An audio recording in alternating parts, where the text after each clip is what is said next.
Ni siku mbili sasa tangu video ambayo iliweza kusambaa mitandaoni kutoka Utumishi Girls ambayo iliweza kuhusisha wanafunzi kuweza kuchoma shule na kusababisha vifo za wanafunzi wenzao.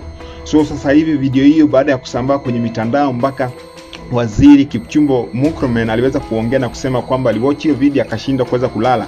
So watu wengi sasa hivi wanahisi ni kana kwamba serikali iliweza kutengeneza video na AI na si original video. So watu wengi wamekuja na maoni tofauti na evidence kadhaa kuonyeshana kwamba hii video ambayo inasambaa mitandaoni sio video ambayo ni legit, bali ni video ambayo imekaa compromised na ikakaa edited na kadhalika.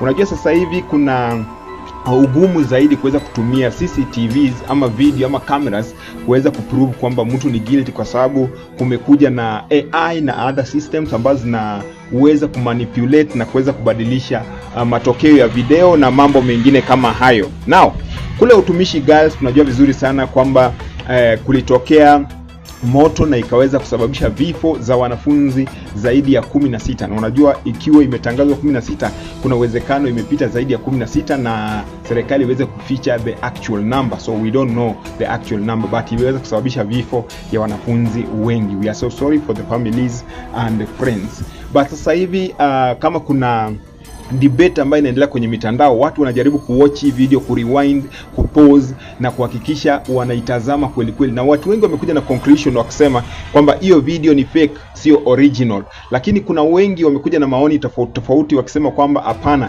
hiyo video kulingana na venye wameresearch wao kama watu professionals wa CCTVs na videos, hiyo video ni original. Hebu kwanza msikize huyu mtafiti mmoja alivyozungumza kwenye TikTok account yake kuhusu uhalisia wa hiyo video. Information nimepata from a credible person who happened to be a student at that school, and she lost 4 of her friends maze. They revised that day, usiku akaenda kulala kaambia tupatana kesho, but unfortunately moto ikaanza. And amenielezea kitu moja na nilikuwa niambie kitu moja.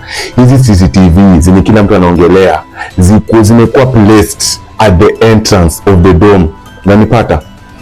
Alafu they have a separate changing room ama changing place, okay, and the ones in charge of monitoring the CCTV is the principal na the anaitwa matron, who happen to both be females ama happen to be both women. Hakuna mwanaume ako involved hapo, okay, na nimeambiwa pia shule yako guarded na mapolisi, na saa zingine mapolisi wenye wana guard gate au lala, they are not allowed anywhere near those domes. Atakatu mjue hivyo, mapolisi wanaume wako allowed anywhere near the domes, sawa?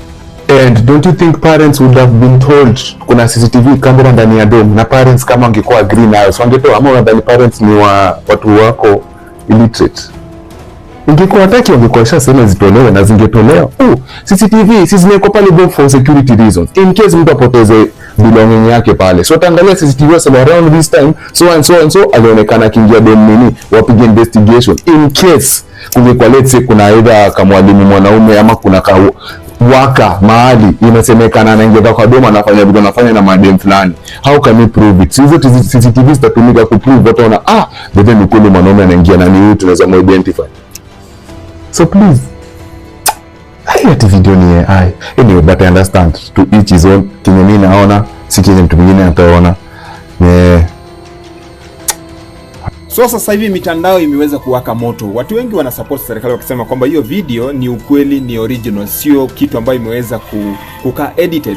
Na wengine wanajiuliza kama serikali ndiyo imeedit, wana edit ili wa benefit na nini? Hiyo ni swali ambayo watu wengi wanajiuliza, ili kuitetea serikali kwamba serikali haijaweza kuedit hiyo video, ni video ambayo ni legit.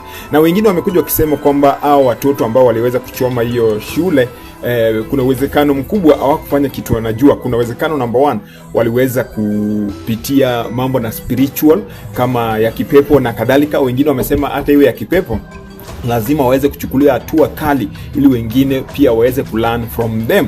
So mambo imezidi kuchemka kwenye mitandao ya kijamii sasa hivi as we speak, na kuna timu mbili. Timu ya kwanza inaisupport serikali kwenye hili, timu ya pili imekataa kabisa maneno ya serikali wakisema kwamba serikali kuna uwezekano mkubwa sana wameinterfere na investigation ambayo inaendelea kuhusu jinsi wanafunzi waliweza kupoteza maisha. Na tumeona shule nyingi sana sasa hivi wanaenda wakichoma. Mashule imekuwa ni ni trend. Karibu kila mwaka kuna season 2 fulani ikifika, mashule yanaanza kuchomwa. Hatujui kama ni demonic, kama ni satanic, we don't know what's happening. Na sasa hivi kuna debate pia ambayo inaendelea kwamba boarding schools ziende zikataliwe kabisa, watu warudi kwa day school na kadhalika. Sijui kama pia kuna nchi ambayo wanga wana boarding school, wako na day schools peke yake. Na do you think it will work? I personally sidhani kama inaweza kawaka. Ni issue tu, watafute solution na wajue venye wanaweza wakaihandle. Wewe mwenyewe umeweza kutazama hiyo video, hebu niachie kwenye uwanja wa comment section. Do you think kwamba hii video ni original ama kuna manipulation ambayo imeweza kufanyika ili hii story iweze kupotea, mambo ikuja tu hivi kidogo kidogo story iweze kupotea? Because sasa hivi maswali ni mengi kwenye vichwa vya watu, kila mtu akitaka majibu upande wake, sana sana wazazi ambao wameweza kuwapoteza watoto wao. Na unadhani kama serikali imeweza ku manipulate hiyo video, wazazi ambao wamepoteza watoto wao wanafeel aje mali wako sasa hivi? Okay, hebu niaje kwenye uwanja wa comment section. Till the next time, Jack Blue Africa toka Imamoja TZ, be blessed, na usisahau kuwaombea hao watoto.